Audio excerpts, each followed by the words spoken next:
text. There was this other comedian tonight. That was definitely a gunshot. Did y'all hear that? That was really close to here, too.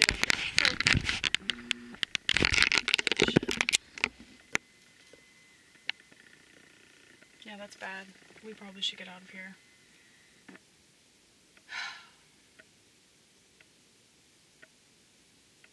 Yeah, that's like really close, dude. Like, I wonder who did that. But,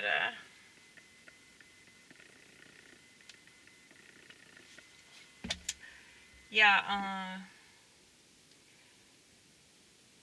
there was this, trans person tonight who, like, immediately when I saw her, I was like, this person is probably trans.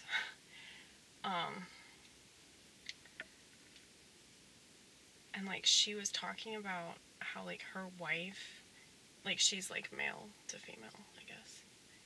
But she hasn't had surgery or anything. She just dresses like a woman. Well, like, her wife supposedly has had surgery, and she was describing it. She was describing, like, the medical procedure, and I almost threw up. Okay, and it made everybody really uncomfortable, too. And what's crazy is that something that horrific and that gruesome and that, like, obviously violent, like, it's like a violent act that people are allowing themselves to experience, all for the purpose of, like, feeling better about their self-image. I mean, I don't think that they would argue that that's why they're doing that. But just describing it, it's like, I can't believe that this is allowed in our civilization. You know, I can't believe that they can even call this a civilization. And I felt sorry for this person. You know, because, like, she's trying to make light of this whole thing. And, you know, obviously she identifies the same way. But, you know, she's not so extreme about it that she's going to get surgery or anything like that. And it's crazy. It's absolutely crazy. And I was thinking, when she was up there talking, I was like, dude, what do I say to this person about Jesus? Because, like, because she basically explained herself. She was talking about how, like, she was fucking people at church. And, I mean, some people do comedy because they want to get up there and lie and make up things that they wish were true about themselves and ways that they wish they could behave in situations. I mean, maybe that's what she was doing, but I don't think so. I feel like she kind of revealed, like, why she's so far gone in the LGBT freak show. But, like, I don't even mean to sound mean when I say things like that, because everybody knows that it's a freak show at this point. But, like,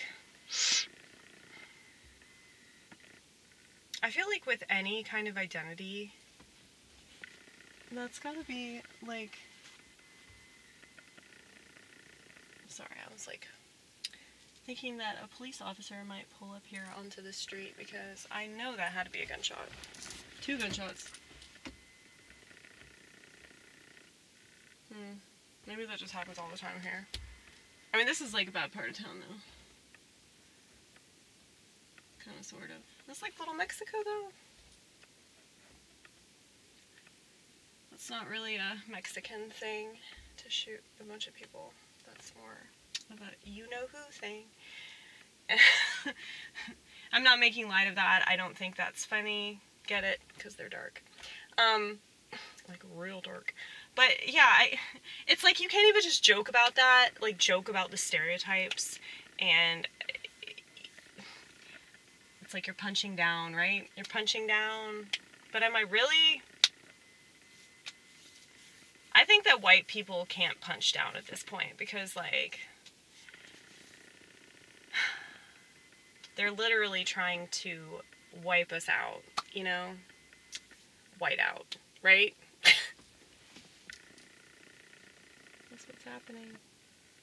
Let's see. Who else is coming? Who else is coming? Is that a cop?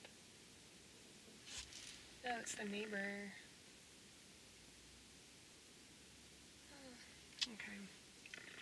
want to leave. Ronnit said that she was ready to go like 30 minutes ago, and she's still inside, probably smoking weed.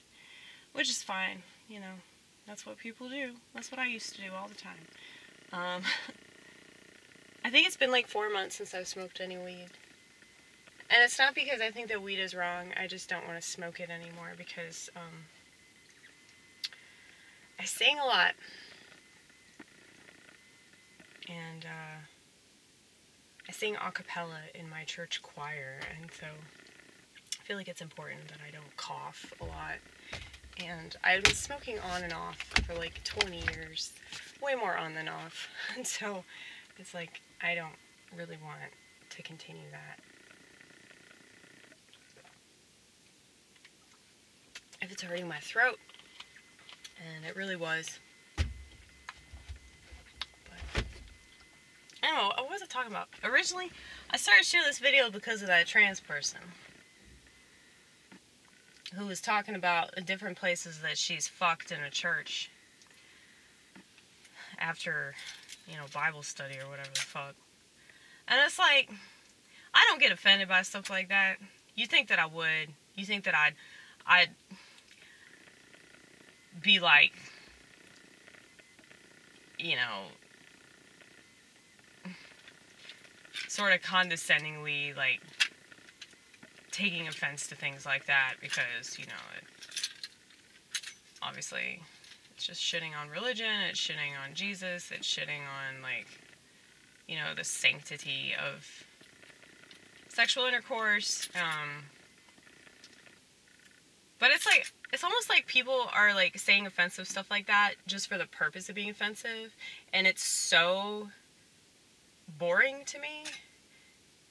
Like, it's like they're saying it to try to get a reaction out of people. I mean, I don't think that she was, like, offended by anything I said.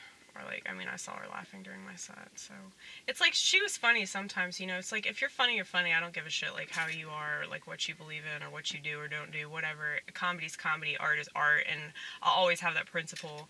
And people have faulted me for that, too, especially, like, Christians. But they don't have to do stand-up comedy, and they definitely don't have to do it right now.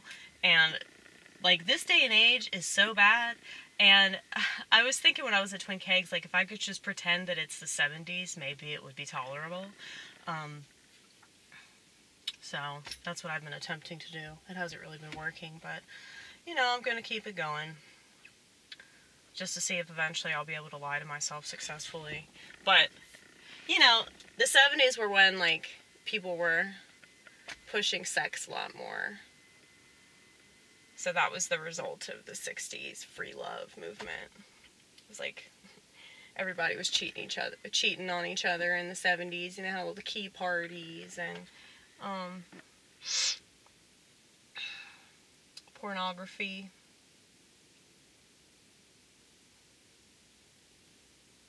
But yeah, it's definitely a thing. You know, like, I remember Richard Pryor was really funny,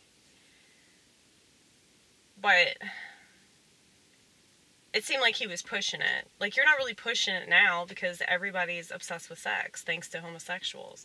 Like, it's not even their fault. I think that, like, homosexual men are more sexually active just being men, but on top of that being gay, I'm sure that Grindr has got to be, like, such a no-brainer for homosexuals, you know? I mean, like, I know so many gay men that met on that app. So I feel like it's a lot easier for them. And maybe I'm wrong about that. Maybe I'm just some ignorant, questionably trans girl. But, no. They're just pawns. Women are pawns, too. Gay people, trans people, women, blacks.